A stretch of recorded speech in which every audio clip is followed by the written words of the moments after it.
Friendship ended because of friend's vegan wife. I know I'm partially at fault for the friendship ending, and I'm willing to accept my judgment, and it's really long, sorry. November of last year female, went to visit a friend, we'll call him Kevin, and stayed at his and his wife's house. Early last year, Kevin and his wife, we'll call her Karen, moved a couple states away.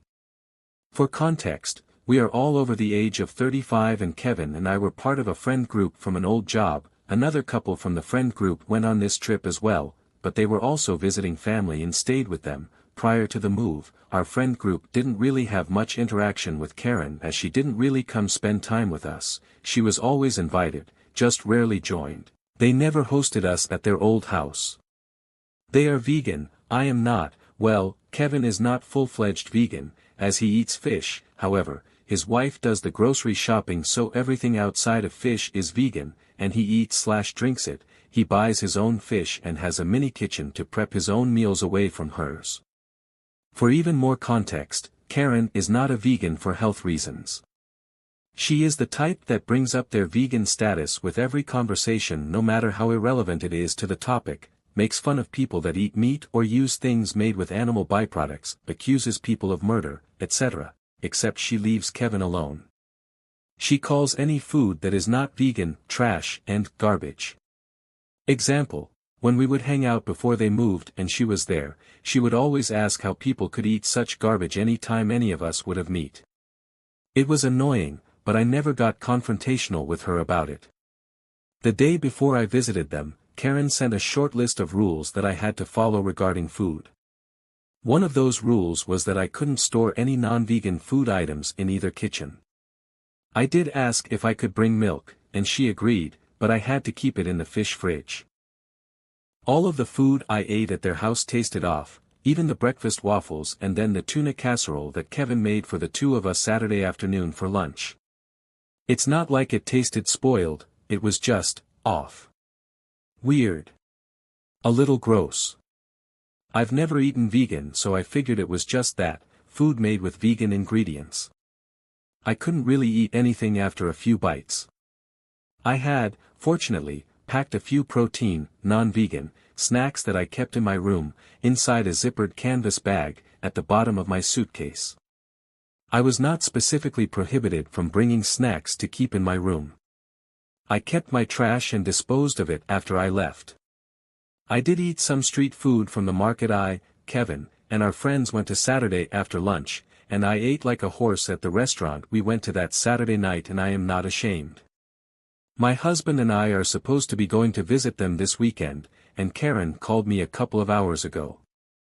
She wanted to tell me that I wouldn't be allowed to bring any milk this time around. She also said that my husband and I also couldn't bring any snacks and that I should have asked last time. Apparently, she had gone through my suitcase when Kevin and I and our friends were out at the market and found my snacks. In addition to that, she also told me that she replaced my milk with almond milk and thought that was just hilarious. I drank some milk Friday night before bed and one glass on Saturday morning. Then, Kevin told me he used it to make our waffles and wanted to save the rest for the casserole at lunch. What actually happened was that after I poured my glass Saturday morning before breakfast, Karen dumped the rest of it out and replaced it with almond milk. Kevin knew it but didn't tell me.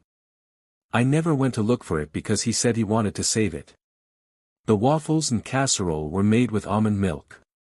I was so mad that I knew I wouldn't be able to say anything nice. I called her a controlling, self-centered freak, told her that Kevin has a stash of real cheese hidden in the fish fridge that he sneaks into his food, and hung up on her. Then I called Kevin. He sided with her and told me that I pushed the line when I asked to bring milk and that it was incredibly rude to order meat when we went to dinner. We argued, and I told him that it seems our lives are going in different directions and that we don't need to be friends anymore. I know I probably should have asked if it was okay to have non-vegan snacks in my room, or I could have kept them in my car. I also shouldn't have called her names. I was a guest at their house and Kevin has me half convinced that as a guest, I should have respected Karen's veganism and not had any non-vegan food at all. My husband thinks they're completely in the wrong and that since their lifestyle is not one the majority of the population follows, they should have made exceptions since Kevin gets a fish exception. He's also as pissed as I am that she went through my stuff, and he also pointed out that if I was allergic to almonds, I could have gotten very ill. He says that I'm better off and thinks ending the friendship was reasonable. He and Kevin got along, but just like Karen, my husband is a spouse of someone in the friend group, so they weren't really close. A few minutes ago I got the "Hey, can we talk" text, and honestly, I don't know if I'm going to respond. I'm just kind of done with it. Commentator on the post. Wow. I would have been able to tell the difference between regular and almond milk, because my throat would have closed up quickly. I hate it when people think it's okay to mess with someone else's food, regardless of where they are. It's never, ever, never, ever okay. Reply from original poster. Fortunately I don't have allergies, but there was definitely a taste difference. I was raised in the "you eat what you're given" era and couldn't bring myself to say, well, I don't like this, so I'm going to make update on the post. I wanted to clarify that the bag Karen found in my suitcase had emergency cash and a credit card in it as well as snacks. The reason it was hidden in my suitcase was to keep it safe, not to hide food. I wasn't sneaking it in, important later, but I did have protein bars in there just in case I took issue with their food. Naughty me. I responded to Kevin yesterday and told him I needed some time to think and I'd get back to him today. I took some of your advice and reached out to our friend group last night.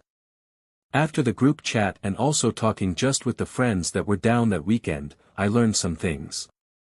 Long story short, out of our core group of 6, I'm the only one that kept up with Kevin. The only reason those 2 friends accepted Kevin's invitation to go down that weekend was because I was going, visiting family was a bonus. After I took the rest of the night to think about and sleep on it, I realized that all of you are right about Kevin's complicity regarding the switching of the milk.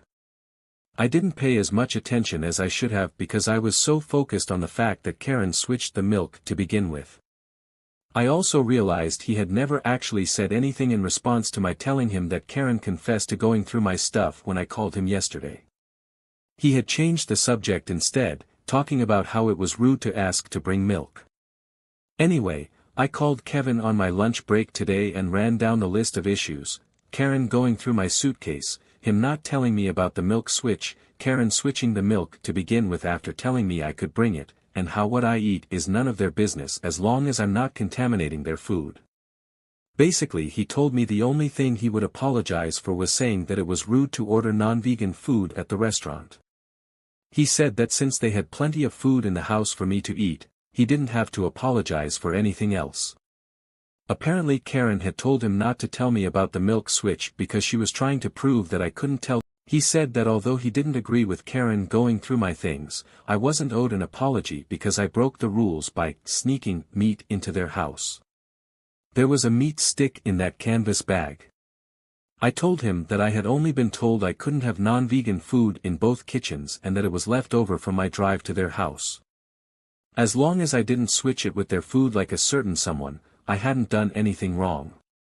The last thing he told me was that the other reason I wasn't getting an apology from him was because after I told Karen about his cheese stash yesterday afternoon, she unplugged his fish fridge. He didn't get home from work until late, and according to his Google search, all the refrigerated fish had to be thrown away. This is apparently my fault. He said that we were even now. He didn't tell me about the milk switch, and I snitched about his cheese. I tried explaining that they weren't the same thing and that I wasn't responsible for what she did, but he didn't care and said he knew I wasn't allergic to nuts. I don't remember ever discussing that with him, but whatever. I asked if he truly believed that I didn't deserve any apologies from either of them, and he said yes.